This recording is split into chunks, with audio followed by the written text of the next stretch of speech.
আলোচ্য বিষয় হলো ঈদ। ঈদের দিনের করণীয় বর্জনীয় আমল সমূহ আজকে পেশ করার চেষ্টা করব ইনশাআল্লাহুল আজিজ। মাহে রমাদানের একদম বিদায় লগ্নে বর্তমান আমরা অবস্থান করছি।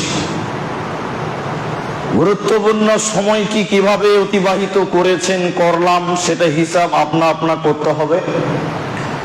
কিন্তু যেহেতু আমাদের সামনে ঈদ চলে এসেছে, ঈদের দিনে মুমিন মুসলিমদের করণীয় কি আছে, বর্জনীয় কি আছে, এই বিষয়গুলো ধারাবাহিকভাবে বলার চেষ্টা করব ইনশাআল্লাহুল আজিজ। আমার গ্রামের মানুষদের প্রতি অবাক লাগে, এটা জুমার দিন, এত বড় সমাজ, আজান শেষ হয়ে গেছে, এখনো মসজিদ পরিপূর্ণ হয়নি, আসবেন নামাজ শুরু হওয়ার 10 মিনিট আগে। আর কতদিন পরে বুঝবে গ্রামের মানুষ এটা জুমার দিন, তাও আবার রমজান মাসের শেষ জুমা। মানুষ কত গাফিল হলে অবস্থা হতে পারে, মানুষের কত অধপতন হলে, ইমান ইসলাম সম্পর্কে অজ্ঞ হলে মানুষের এই অবস্থা হতে পারে। ভাবা যায় যে শেষ জুমা রমজানের, রমজানটাকে বিদায় জানিয়ে দিলাম, অথচ জুমার দিনেও আমাদের নামাজের প্রতি গুরুত্ব নেই। আজান হয়ে গেছে, খুতবা চলছে, এখনো গ্রামের 80% মানুষ এখনো আছে। আল্লাহু আকবার।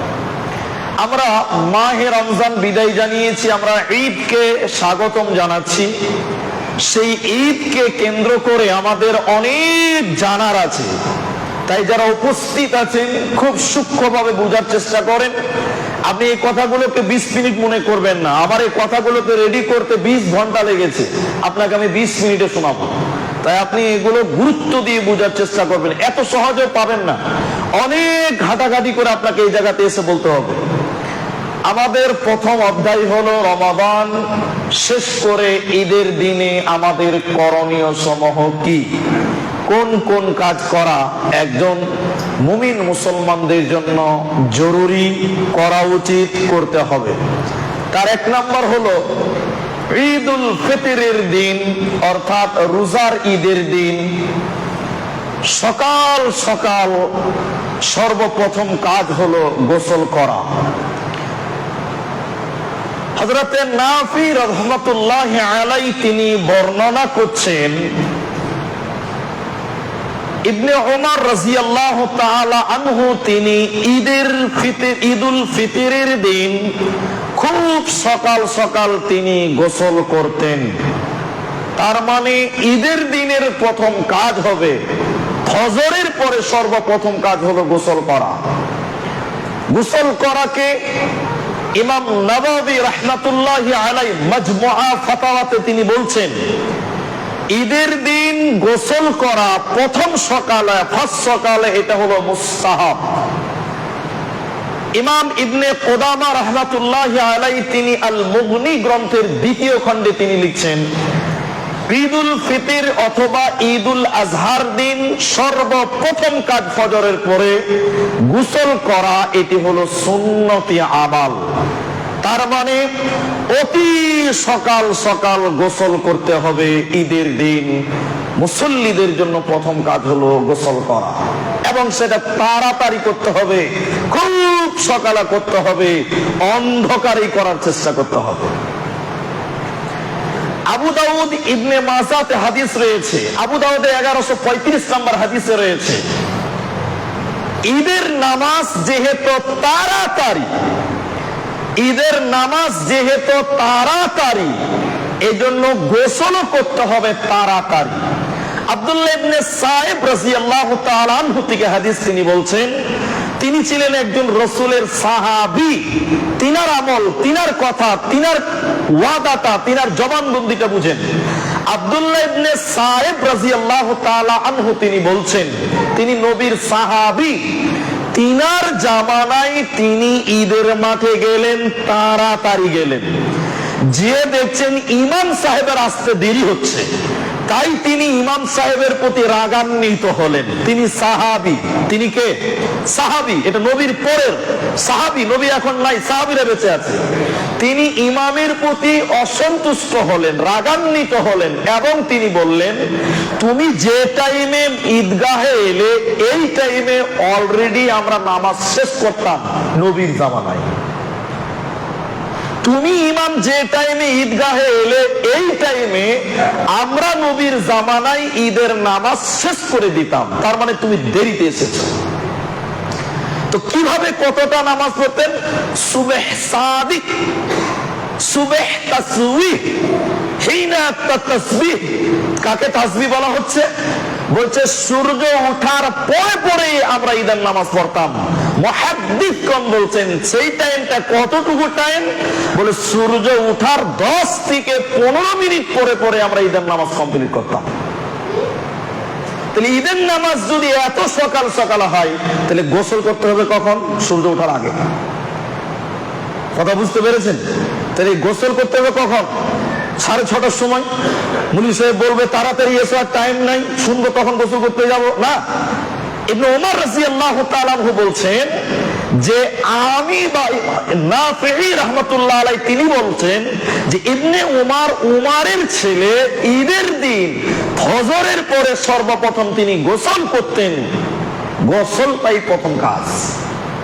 তাহলে 1 নাম্বার কাজ হলো গোসল করা, এবং সেটা খুব দ্রুত করতে হবে, খুব তাড়াতাড়ি করতে হবে। মানে তাড়াতাড়ি মানে সূর্য ওঠার আগে আগে, মানে আপনি যত তাড়াতাড়ি পারবেন। 2 নম্বর ঈদের দিনের করণীয় হলো উত্তম পোশাক পরিধান করা। আমরা নতুন পোশাকের কথা লাস্টে বলবো। উত্তম পোশাক পরা। আব্দুল্লাহ ইবনে ওমর রাদিয়াল্লাহু তাআলা আনহুমা, বাপ বেটা দুইজন ইমানদার, দুইজন বলছেন, ওমর ইবনুল খাত্তাব রাদিয়াল্লাহু তাআলা আনহু বাজারে দেখলেন একটা সুন্দর রেশম সুতোর জুব্বা, সুন্দর রেশম সুতার জুব্বা। ওমর ইবনুল খাত্তাব সেই জুব্বাটাকে নিয়ে এলেন, নবী সাল্লাল্লাহু আলাইহি সাল্লামের কাছে এসে বললেন, আল্লাহর নবী, এই জুব্বাটা রেশম সুতার জুব্বা, অনেক সুন্দর, এতে আপনি কিনুন, এতে আপনি ঈদের দিনে পরে সাজবেন এবং দেশ বিদেশ থেকে যে সকল মেহমান আপনার সঙ্গে দেখা করতে আসে ওদের সামনে আপনি এই পোশাকটা পরে তাদের সঙ্গে সাক্ষাৎ করবেন। তাহলে আপনার শান, আপনার মান আরো বেড়ে যাবে। রাসূল সাল্লাল্লাহু আলাইহি ওয়াসাল্লাম তখন ওমর ইবনুল খাত্তাবকে বললেন, ওমর ইবনুল খাত্তাব, এই পোশাক সেই পিনবে, এই পোশাক তো তারাই পিনবে যাদের পরকালে কোনো লাভ হবে না, যারা পরকালে কোনো বিনিময় পাবে না। অতএব আমি নবী মুহাম্মদ এই পোশাক পিনব না। কি বুঝলেন? তাহলে নতুন পোশাক বা ভালো পোশাক পিনা যাবে না? না। এই জন্য নবী মানা করেননি, নবী নিষেধ করেছে। এজন্য ওই জুব্বাটা হলো রেশম সুতার জুব্বা। যেহেতু পুরুষদের জন্য রেশম সুতা পরা হারাম, পুরুষের জন্য রেশম সুতার কাপড় পরিধান করা হারাম, এই জন্য নবীজি নাকচ করলেন যে এই পোশাক আমি পিনবো না। কারণ এই পোশাক যে পিনবে মরার পর পরকালে সে কোনো বিনিময় পাবে না, মরার পর কিয়ামতের দিন সে কোনো বদলা পাবে না। তাই আমি আল্লাহর নবী এই পোশাক কিনলাম না। যদি ঈদের দিন ভালো পোশাক পরা হারাম হতেন, নবী সাল্লাল্লাহু আলাইহি ওয়াসাল্লাম বলতেন, চলো এগুলো নিয়ে চলে যাও, ঈদের দিন আবার কিসের নতুন পোশাক? এই কথা মুহাম্মদ সাল্লাল্লাহু আলাইহি ওয়াসাল্লাম বলেননি, তিনি অস্বীকার করলেন। এজন্য ওটা ছিল রেশম সুতার কাপড়। কিন্তু ইবনে ওমর রাদিয়াল্লাহু তাআলা আনহু তিনার কথা, তিনার জবানবন্দি, তিনি বলছেন, ইবনে ওমর ঈদের দিন সবচেয়ে উত্তম পোশাক, সুন্দর পোশাক যতগুলো ছিল তার মধ্যে সবচেয়ে ভালো যেটা সেটা পরতেন। তার মানে ঈদের দিনের দ্বিতীয় আরেকটি মুস্তাহাব সুন্নাত আমল হলো উত্তম পোশাক পরতে হবে, ভালো পোশাক পরতে হবে। ঈদের দিন যেন আপনাকে দেখে ফকির মনে না হয়, ঈদের দিনে আপনি দুঃখিত আছেন এটা মনে না হয়। কারণ আদা ইয়াইদু ঈদান, যার অর্থ হলো ফিরে আসা, বারবার আনন্দ।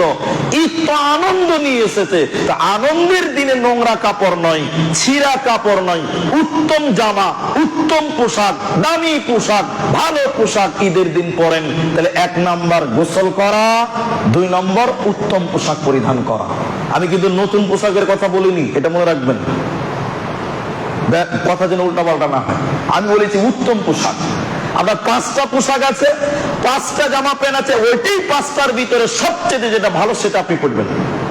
আমি বলিনি যে ঈদের জন্য মার্কেট করতেই হবে আপনাকে, এটা আমি বলিনি, মুহাম্মদ সাল্লাল্লাহু আলাইহি ওয়াসাল্লাম বলেন। তিনি বলেছেন সাহাবীরা উত্তম করতেন, উত্তমটা। 3 নাম্বার ঈদের দিনের করণীয়, আমরা সময় মিলাতে পারবো না, শর্টে বলবো। 3 নাম্বার ঈদের দিনের সাজসজ্জার ভিতরে রয়েছে সুগন্ধি ব্যবহার করা, আতর ব্যবহার করা। আব্দুল্লাহ ইবনে ওমর রাদিয়াল্লাহু তাআলা আনহু তিনি আবার বলছেন, তিনি ঈদের দিন গোসল করতেন, উত্তম পোশাক পরিধান করতেন এবং তিনি সুগন্ধি ব্যবহার করতেন, আতর ব্যবহার করতেন। মুহাম্মদ সাল্লাল্লাহু আলাইহি ওয়াসাল্লাম আতরকে সবচেয়ে ভালোবাসতেন। অফিরায়াতিন ইয়াউমুল জুমআতে, জুমার দিন তিনি গোসল করতেন, মিসওয়াক করতেন, উত্তম পোশাক পরিধান করতেন, আতর ব্যবহার করতেন, সুগন্ধি ব্যবহার করতেন। জুমার দিনকে ঈদের দিন বলা হয়, জুমাকেও ঈদ বলা হয়। জুমাতেও খুতবা আছে, নামাজ 2 রাকাত, ঈদের দিনে খুতবা আছে, নামাজ 2 রাকাত। এইজন্য আল্লামা ইবনে কুদামা রাহমাতুল্লাহ আলাইহি তিনি বলছেন, ঈদের দিন পুরুষদের জন্য উত্তম পোশাক পরার পর তারা আতর ব্যবহার করবে, হালাল সেন্ট ব্যবহার করবে, হালাল সেন্ট। মেয়েরা আতর ব্যবহার করতে পাবে না। ঈদের দিনে মেয়েরা শরীরে আতর সেন্ট ব্যবহার করে ঈদের মাঠে যেতে পাবে না, একদম হারাম।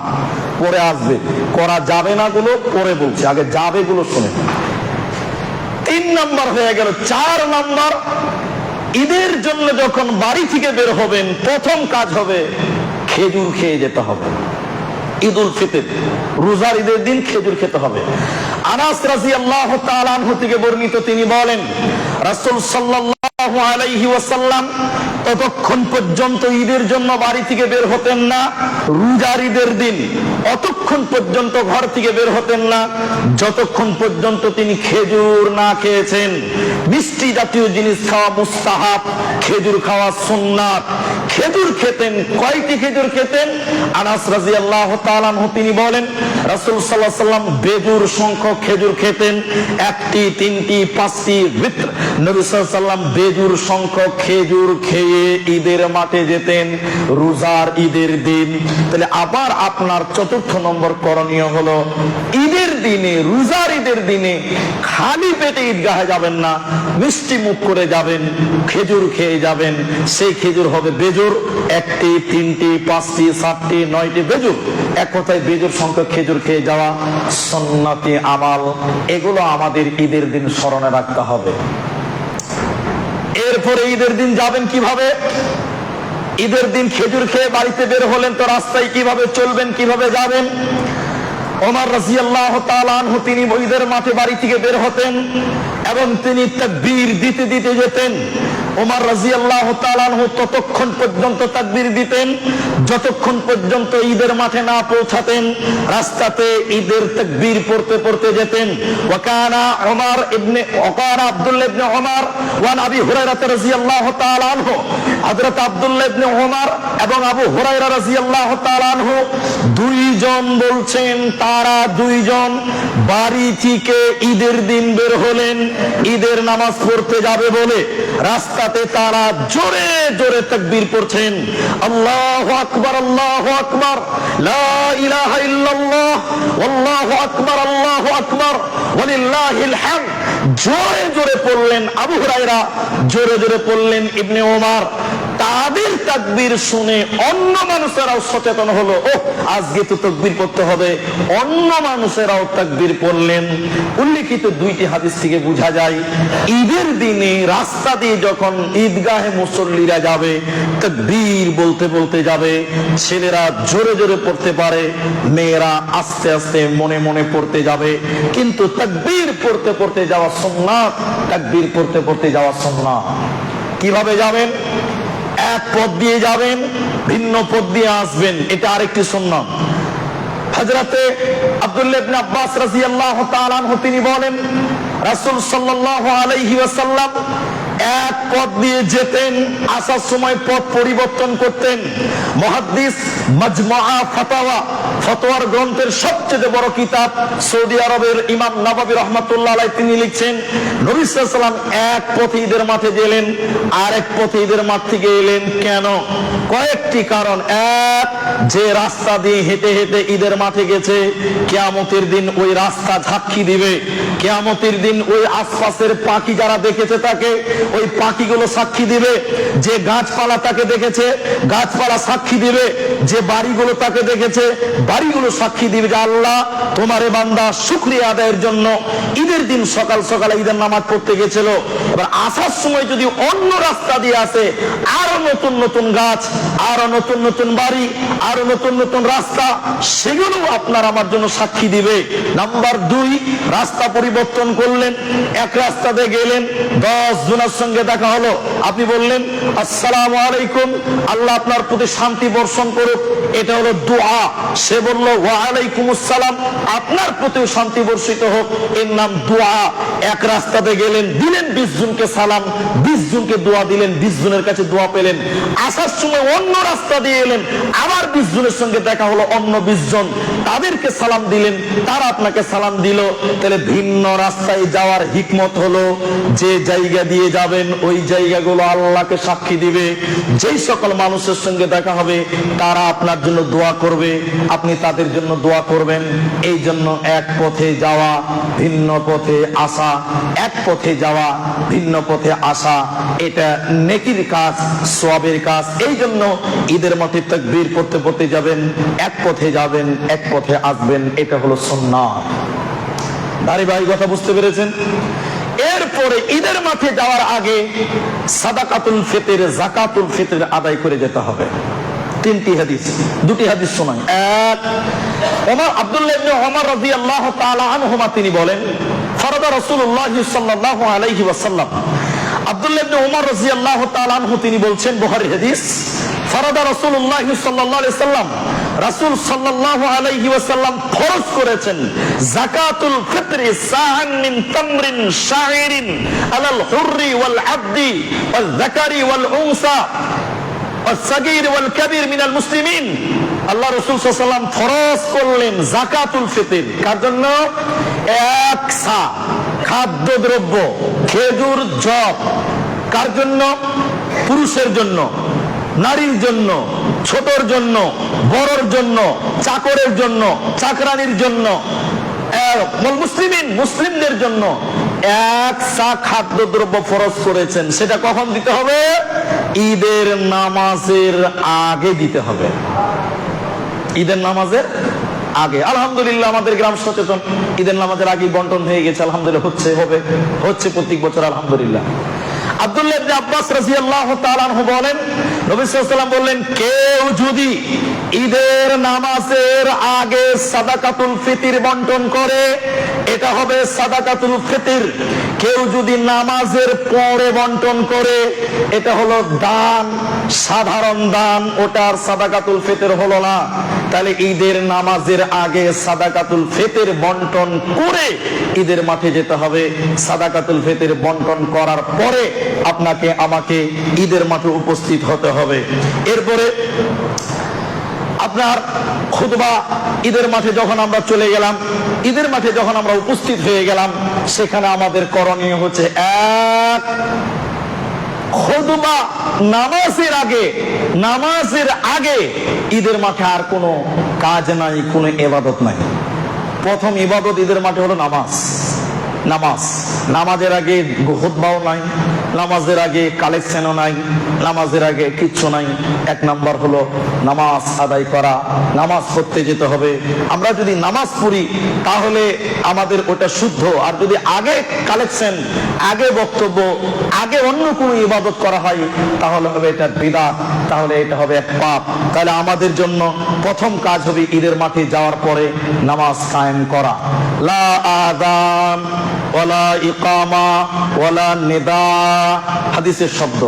ঈদের মাঠে গিয়ে ডাকাডাকি, একামত, আজান, আজান মানে ডাকা, আহ্বান মানে নেদা, এগুলো কিচ্ছু করবেন না। ঈদের মাঠে যে পরিষ্কার ভাবে বসে থাকেন, টাইম হয়ে গেছে নামাজ পড়বেন।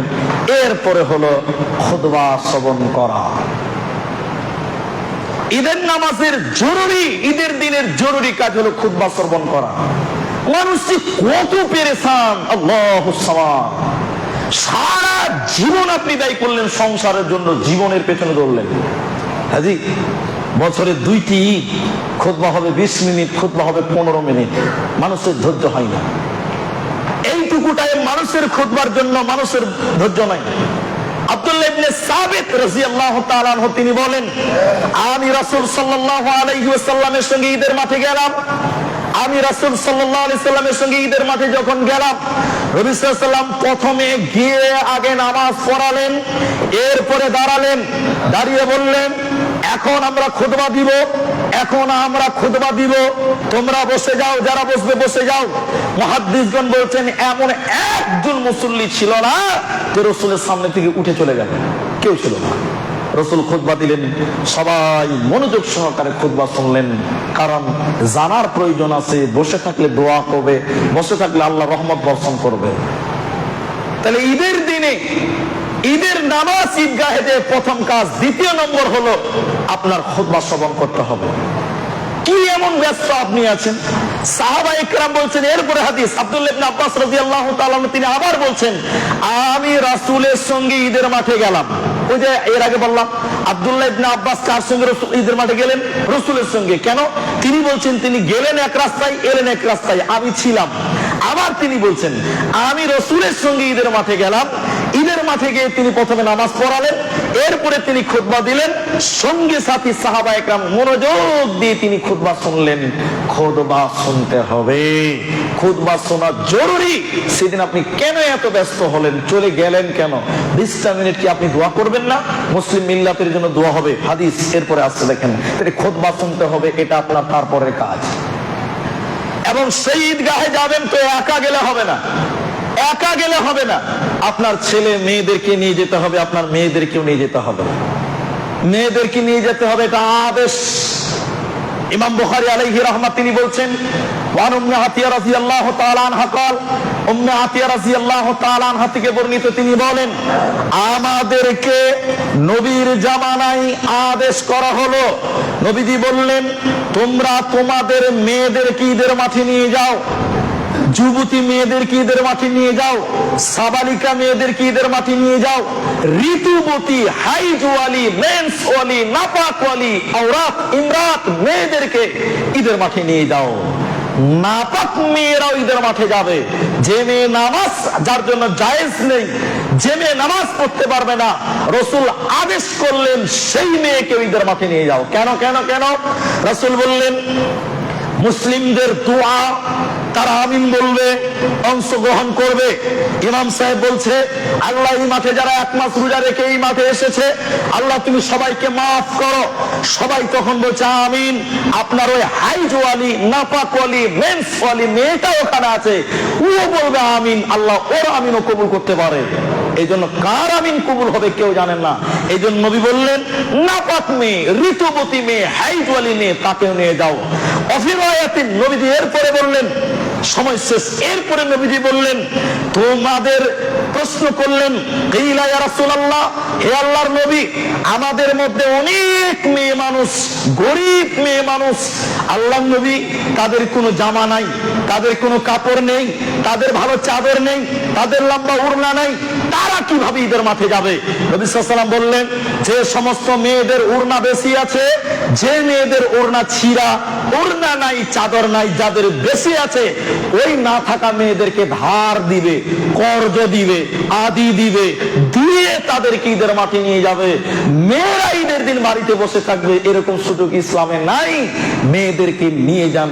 বক্তব্য সময় শেষ হয়ে গেছে, একটা পয়েন্ট খালি ছিগে গেছে, আমি আপনাদেরকে জরুরি ভাবে এই কথাটা বলতে চাচ্ছি, খুব গুরুত্ব দিয়ে বুঝেন। আপনাদেরকে যেটা আমি বলতে চাইছি এইটুকু শুধু বলেন। তাহলে ঈদের দিন মেয়েদেরকে নিয়ে গেলেন, নামাজ পড়লেন, খুতবা শুনবেন, খুতবা না শুনে আসবেন না, মেয়েদেরকে ওসিয়ত করবেন, ছেলেদেরকে ওসিয়ত করবেন। সেই দিন ঈদের মাঠে দান করতে হবে। ঈদের মাঠের সবচেয়ে জরুরি সুন্নাত হলো, যেটা নবীর হাদিস থেকে, নবীর ভাষা থেকে আছে, এটা সাহাবীদের আমল নয়, এটা তাবিঈদের, নবীজির নিজের কর্ম বলছি। জাবের ইবনে আব্দুল্লাহ রাদিয়াল্লাহু তাআলা আনহু, সহিহ বুখারী জিলদে সানি দ্বিতীয় খণ্ডে কিতাবুল হাইজের ভিতরে আছে, রাসূল সাল্লাল্লাহু আলাইহি ওয়াসাল্লাম বললেন, ইয়া জাবের ইবনে আব্দুল্লাহ, তিনি বলছেন ঈদের মাঠে নবী সাল্লাল্লাহু আলাইহি ওয়াসাল্লাম নামাজ পড়ালেন, মেয়েদের সামনে গেলেন, মেয়েদেরকে ওসিয়ত করলেন, খুতবা শোনালেন, বক্তব্য রাখলেন, রাখার পরে বললেন, হে মেয়েরা, আজকে ঈদের দিন, দান করার দিন, সাদকা করার দিন, ঈদের দিন, দান করার দিন, সাদকা করার দিন। এই কথা বলে নবীজি চলে এলেন, বেলালকে বললেন, ইয়া বেলাল, হে বেলাল, ওই মেয়েদের কাছে যাও যে মেয়েদেরকে আমি ওসিয়ত করলাম, বক্তব্য শোনালাম, যারা ঈদের নামাজ পড়লো, তুমি তাদের কাছে যাও, তাদেরকে দানের কথা বলা হয়েছে। বেলাল রাদিয়াল্লাহু তাআলা আনহু একটা চাদর নিয়ে গেলেন, রুমাল নিয়ে গেলেন, নবীজির সাহাবী বেলাল মেয়েদের সামনে পেরে দিলেন, তোমরা যে যা দান করবে ঈদের দিন, আজকে তোমরা দান করো। হাদিসের ভিতরে রয়েছে, মেয়েরা নাকের খুলে দান করলেন, মেয়েরা গলার গয়না খুলে দান করলেন। ঈদের দিন দান করবেন, সবচেয়ে মূল্যবান দান মেয়েদের জন্য সোনা গয়না, ছেলেদের জন্য টাকা পয়সা, ছেলেদের সোনা গয়না নাই, দান করবেন। শেষের বাক্যটাই ভাবে এসছে, আল্লাহ নবী বললেন ঈদের দিন, ইয়া মাশারান নিসা, হে মেয়েরা, তাসাদদাকনা, তোমরা সাদকা করো, ফা ইন্নী উরিতুকুন্না আকতার আহলিন নার, তোমরা জাহান্নামে বেশি রয়েছো। সেদিন চাদর ভরে টাকা পয়সা দান করলেন। তাহলে ঈদের দিনের জরুরি কাজ হলো, নেকির কাজ হলো, সওয়াবের কাজ হলো ঈদের নামাজ পড়া, বসে খুতবা শোনা, এরপরে দান করা। ঈদের দিন 10টা টাকা হলো নিয়ে যেতে হয়, খালি হাতে ঈদের মাঠে যাবেন না, কারণ নেকির দিন দান করবেন। এই জন্য অনেক কথা ছেড়ে দিতে হলো, সময়ের সাপেক্ষে জুমার খুতবা কি কি করা যায় না, কি কি করা যায়, আমাদের আধা ঘন্টা খুতবা, এই জন্য বলা সম্ভব হলো না। আমরা আরো ধারাবাহিকভাবে বলা যেতে পারবো। আমরা বাকি কথা আগামীতে ঈদের মাঠে বলার চেষ্টা করছি ইনশাআল্লাহ। আল্লাহ যেন আমাদের এই আমলগুলোকে বুঝে করার জন্য তৌফিক দান করেন, আমরা বলি আল্লাহুম্মা আমিন।